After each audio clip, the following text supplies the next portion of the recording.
Welcome to day 133 of our BitClout journey. I'm Mike Krasenstein here with my twin brother Brian.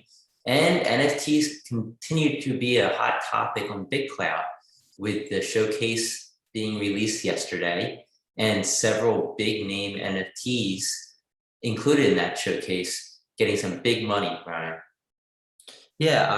So Diamond Hands himself announced his own NFT, and that's up to I think $20,000 or $30,000, and it's for a private dinner with Diamond Hands, all expenses paid trip to Los Angeles, where you'll sit down with Diamond Hands and meet him and discuss BitClout. And he said that the top bidder will not definitely be the winner. So if you bid 1,000, you might get it. You never know. But yeah, Pamela Anderson's NFTs almost sold out. She's had 500 of them. I think there's like 12 left. Antonio, I think there's more. Like this morning I woke up and it said 12, but then I looked later and it said 300. So I don't know if I didn't reload. Maybe it didn't reload for me, but you might want to check that. Yeah, so Diamond Hands bought $50,000 of Pamela Anderson's coin, as well as 25,000 of Antonio Brown's coin. They both have NFTs in the showcase. And the showcase is pretty awesome. There's a lot of really talented artists who are showcasing their work. I don't know if it's increasing sales or not, but at least some of this work's more discoverable now. It's listed by the price of the last highest bid. So the higher bidded showcase items are going to be bubbling to the top. Some people are a little disappointed in saying that's not fair. I'm not really sure exactly how else they could do it without kind of changing things and making it, I think, more aesthetically pleasing.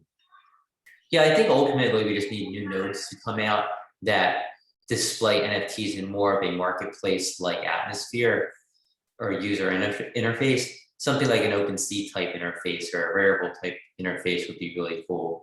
Or maybe I like Foundation the best, but I think we need that. And there are marketplaces that are on the brink of being released, or they have been released already. There's the Mint node, which was just released, and they have some of the larger collections on there. And there's a few others. I think we're going to see the emergence of some big ones in the coming weeks, maybe months ahead. Yeah, and I think CLOUT to Vista, they're doing a lot to really help discovery and search. So I like that as well. Yeah, and so other news, Whoami made some big money transfers yesterday. He transferred $1 million in CLOUT to an account called Magic Carpet, which was an account that was around for over 100 days, but had become inactive. So that's interesting. He also transferred $1.27 million in CLOUT to an account called Zordon. So I don't know what that's about. Are these accounts about ready to invest heavily in NFTs? Are they going to invest in creator coins, or maybe they're just holding accounts for I don't know. What do you think? Yeah, and something else, like a couple of days ago, or I think it might have been yesterday, might have been the day before, Whoami transferred, I think it was 250,000 in CLOUT to Diamond Hands. And shortly after that, he pumped 50,000 into Pamela Anderson and 25 to Antonio Brown. So I'm guessing he's planning on maybe buying the coin of some other NFT artists. And I mean, it's pretty exciting, like that he's pushing this money into various artists. I don't know, like I don't know what the next steps are from here. You know, like everybody's anticipating NFTs. What happens next? I guess we just have to wait and see. I think we'll see a front end, maybe a redo of the front end. I do think that they probably have something planned where they're going to start distributing more CLOUT by buying the coin of users, buying more NFTs. And I think by doing that, it's going to create more activity. So like say Diamond Hands decided to spend $10 million in CLOUT on NFTs, NFT artists, on other creator coins. When those artists and those creators get that founder award and then the money from the NFTs, they're usually going to probably take a substantial amount and either buy other creator coins, buy other NFTs. So it's kind of like how when the US government gives a tax cut, a lot of that money gets in the hands of everyday people, and then they spend it. So for every dollar they might give in a tax cut, it creates $10 of economic activity. So I think that distributing it that way would create a lot of activity and get a lot of interest, and might create more engagement on the platform. Yeah, or I think the better example would be like a stimulus, like when the government issues a stimulus and mails checks to everyone to stimulate the economy. Because most people, when they get money, they're not actually saving it, they're spending it. So I think something like that could work here on BitClout as well. If they distributed some clout to people, I think it would stimulate the whole BitClout environment. And like I think that could work. Whether that happens or not, who knows? But it could work. Yeah, and I think it seems like somebody's keen on keeping the price floor at $100. So if they did that, you might have some people sell, and it could add some downward resistance. So maybe they're doing it carefully, but we'll see, I guess. Yeah, I mean, I guess we're just gonna find out. So other news, this is mostly related to us. BitClout Kids, our NFT trading card series. The gold version ends today at 2 p.m. Eastern time. And we're gonna extend the auction 5 minutes every time somebody bids.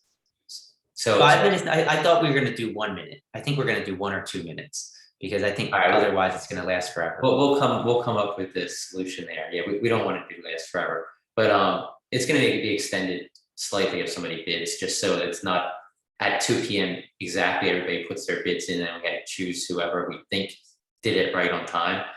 So we're excited about that. The silver version is going to end on Sunday, and that there's 10 of those available. The prices are still pretty low on those, because Brian messed up yesterday and accidentally closed the auction and erased all of the bids. So they all got reset. So the silver version of the BitClout Kids trading cards are still fairly cheap. The gold version is approximately, I think, $2,500 right now, and that one ends today.